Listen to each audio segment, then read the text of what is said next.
A €3 million villa on the Bassin d'Arcachon, with a view of the Dune du Pilot and a private jetty, commands one of Europe's most desirable addresses. Yet in 2026, it became practically impossible to comprehensively insure that villa against fire. The reason?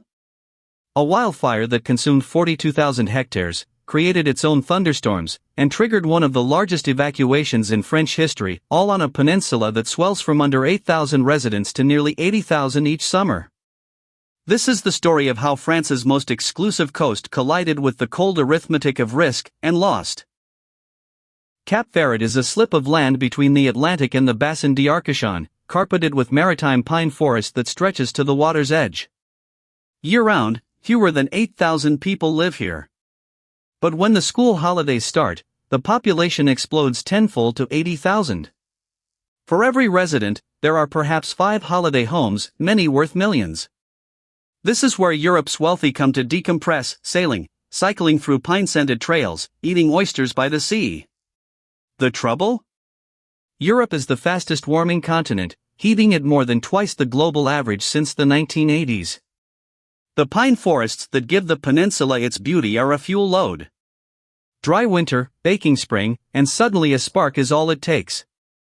In summer, the air smells of resin and salt, but the same pines that enchant millionaires are a continuous tinderbox. For years, the risk was considered manageable. A wildfire might burn a few hectares, but nothing that couldn't be controlled.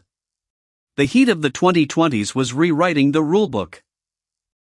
By the third week of June 2026, France was baking under a heatwave of staggering intensity. Scientists from World Weather Attribution later concluded that such an event would have been virtually impossible without human-caused climate change. For weeks, temperatures soared past 40 degrees Celsius in the southwest. The pine needles around Arcachon became as dry as kindling. Satellite data showed fire emissions for France tracking towards one of the most extreme years of the past quarter-century, comparable to 2022 and 2023. Across the continent, EU Crisis Commissioner Hadja Labib warned that 2020's excess wildfire damage was set to surpass the previous year's record of 1 million hectares burned. The oven door was open. All it needed was an ignition. But in a pine forest supercharged by weeks of record heat, a spark is never far away. And when it came, it met a landscape that was no longer a forest, it was a bomb. On July 21, firefighters near Bordeaux Airport faced the unimaginable. The blaze wasn't just fast, it was explosive. Fire Chief Marc Vermeulen recorded propagation speeds of 800 to 1,000 hectares per hour. Then the fire started doing something no French firefighter had ever witnessed. It generated pyrocumulonimbus thunderstorms. Massive clouds boiled up from the smoke column, spitting lightning and igniting new fires kilometers ahead of the front. For the first time in France, fire behavior was mimicking the mega blazes of California and Australia, fires so intense they alter the atmosphere above them. Interior Minister Laurent Nunez described it as a convective fire of unprecedented magnitude. The authorities ordered one of the largest evacuations in French history. 40,000 people fled the Cap Ferret Peninsula alone, part of 250,000 displaced across Gironde and Landes. The EU scrambled its entire rescue firefighting fleet, 7 planes and 4 helicopters. By July 27, the Gironde fire had consumed 42,000 hectares. 53 homes and a campsite were destroyed, 2,000 houses were saved by firefighters. 2 firefighters lost their lives defending communities.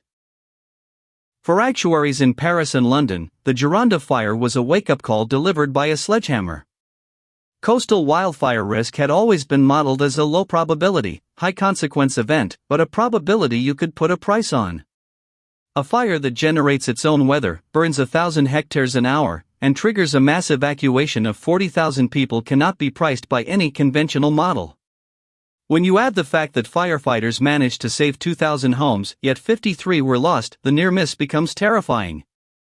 If the wind had shifted slightly, those 2,000 homes might have been ash. For the luxury villas on Cap Ferret, many worth €3 million or more, the message from insurers was swift: wildfire coverage is no longer guaranteed. Premiums began to spike, and in the most exposed pockets, insurers quietly began excluding fire from comprehensive policies. In some cases, insurers simply refused to renew. In others, they offered renewal at 10 times the previous premium, effectively the same thing. The Zone Rouge of French insurance was born. On the ground, the consequences hit fast. Estate agents who once sold sea views now field phone calls about fire certificates. A villa that can't be insured can't be mortgaged. With the Cap Ferret summer population topping 80,000, many owners depend on holiday rentals, and those contracts require comprehensive insurance. Without it, the business case crumbles. Cash buyers, already a big slice of the market, become the only buyers. For everyone else, the dream of a coastal second home slips out of reach. This is not some distant future, it's the new reality of the French Riviera, the Atlantic coast, the shores of Lac Léman that face drought and fire. The uninsurability of Cap Ferret is a signal, and property markets from Saint-Tropez to Biarritz are reading it loud and clear. When a €3 million villa becomes technically a stranded asset without fire insurance, the illusion of permanent value fades. Suddenly, a stone farmhouse in the Dordogne looks a lot more secure. As the French coast reprices risk, capital is already moving. Some investors are looking inland to the vineyards of Bordeaux, the stone villages of Provence, the hills behind Nice. Others are betting on urban luxury, where fire risk is minimal. The state-backed Caisse Centrale de Reassurance, which underwrites French natural disaster coverage, faces pressure to extend its guarantee to wildfire in high-risk zones. That would socialize the losses, turning a private insurance retreat into a public burden. But Copernicus data shows that 2026 fire emissions in France were on par with the extreme years of 2022 and 2023. This is not an anomaly, it's a new normal. For those with the means, the money is heading to places where the climate risk is not zero, but where the math still works, for now. The billion-euro question is no longer where to find a sea view, but whether that view is still worth the price if you can insure it. The villa on the Bassin d'Arcachon still stands, its white walls gleaming in the sun. But its owner now carries a risk that no insurance policy is willing to absorb. Across the French coast, the calculus has changed. A property is only as valuable as the insurance that protects it. And when the pines start burning again, as they will, the question isn't whether the fire will come, it's who will be left holding the bill. For now, the money is moving to higher, drier, safer ground and leaving the dream of an insured sea